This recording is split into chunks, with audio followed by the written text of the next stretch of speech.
ಕರ್ನಾಟಕ ಪ್ರದೇಶ ಕಾಂಗ್ರೆಸ್ ಸಮಿತಿಯ ಅಧ್ಯಕ್ಷ ಸ್ಥಾನಕ್ಕೆ ಮಾಜಿ ಸಚಿವ ಎಚ್ಎಂ ರೇವಣ್ಣ ಅವರನ್ನ ನೇಮಕ ಮಾಡುವಂತೆ ಈಗ ಕಾಂಗ್ರೆಸ್ ಹಿರಿಯ ಮುಖಂಡ ಹಾಗೂ ರಾಜ್ಯ ಕುರಿ ಮಹಾಮಂಡಳದ ನಿರ್ದೇಶಕ ಪಂಡಿತ್ ರಾವ್ ಚಿದ್ರಿ ಅವರು ಆಗ್ರಹಿಸಿದ್ದಾರೆ. ಈ ಕುರಿತು ಹೇಳಿಕೆ ನೀಡಿರುವಂತಹ ಅವರು ಎಚ್ಎಂ ರೇವಣ್ಣ ಕಾಂಗ್ರೆಸ್ ಪಕ್ಷದ ಹಿರಿಯ ಹಾಗೂ ಅನುಭವಿ ನಾಯಕರಾಗಿದ್ದು ಶಾಸಕ ಮತ್ತು ಸಚಿವರಾಗಿ ಸಮರ್ಥವಾಗಿ ಕಾರ್ಯನಿರ್ವಹಿಸಿದ್ದಾರೆ ಅಂತ ಹೇಳಿದ್ದಾರೆ.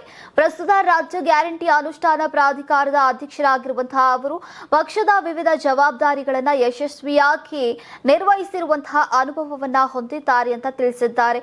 ನೀವು ಸಣ್ಣ ಆಗ್ಬೇಕಲ್ವಾ, ಅದು ಒಂದು ಉತ್ತಮ ಆಹಾರದಿಂದ ಸಣ್ಣ ಆಗ್ಬೇಕಲ್ವಾ. ಪ್ರತಿದಿನ ನಮ್ಮ ಜೀನಿ ಸ್ಲಿಮ್ ನ ಯೂಸ್ ಮಾಡಿ ಯಾವುದೇ ಸೈಡ್ ಎಫೆಕ್ಟ್ ಇಲ್ದಂಗೆ ನೀವು ಸಣ್ಣ ಆಗ್ತೀರಾ.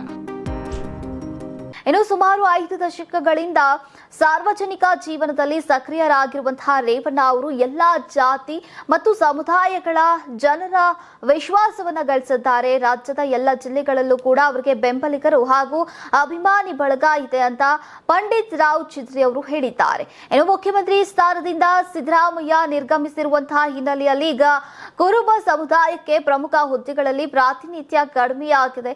ರಾಜ್ಯದ ಅತಿ ದೊಡ್ಡ ಸಮುದಾಯಗಳಲ್ಲಿ ಒಂದಾದಂತಹ ಕುರುಬ ಸಮುದಾಯದ ಭಾವನೆಗಳಿಗೆ ಸ್ಪಂದಿಸುವಂತಹ ನಿಟ್ಟಿನಲ್ಲಿ ಎಚ್ಎಂ ರೇವಣ್ಣ ಅವರಿಗೆ ಕೆಪಿಸಿಸಿ ಅಧ್ಯಕ್ಷ ಸ್ಥಾನವನ್ನ ನೀಡಬೇಕು ಅಂತ ಅವರು ಒತ್ತಾಯಿಸಿದ್ದಾರೆ. ಇನ್ನು ಇದೇ ವೇಳೆ ಅಹಿಂದ ವರ್ಗದ ಮತದಾರರು ಸೇರಿದಂತೆ ಎಲ್ಲಾ ಸಮುದಾಯಗಳ ಮತಗಳನ್ನ ಸೆಳೆಯುವಂತಹ ಸಾಮರ್ಥ್ಯ ರೇವಣ್ಣ ಅವರಿಗೆ ಇದೆ.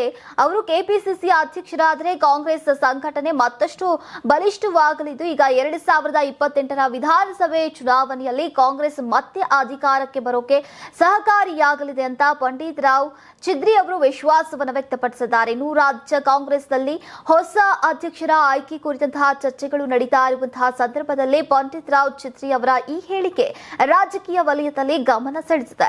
ಇದೀಗ ಹೈಕಮಾಂಡ್ ಯಾವ ನಿರ್ಧಾರವನ್ನ ಕೈಗೊಳ್ಳಲಿದೆ ಅನ್ನೋದು ಕುತೂಹಲಕ್ಕೆ ಕಾರಣವಾಗಿದೆ.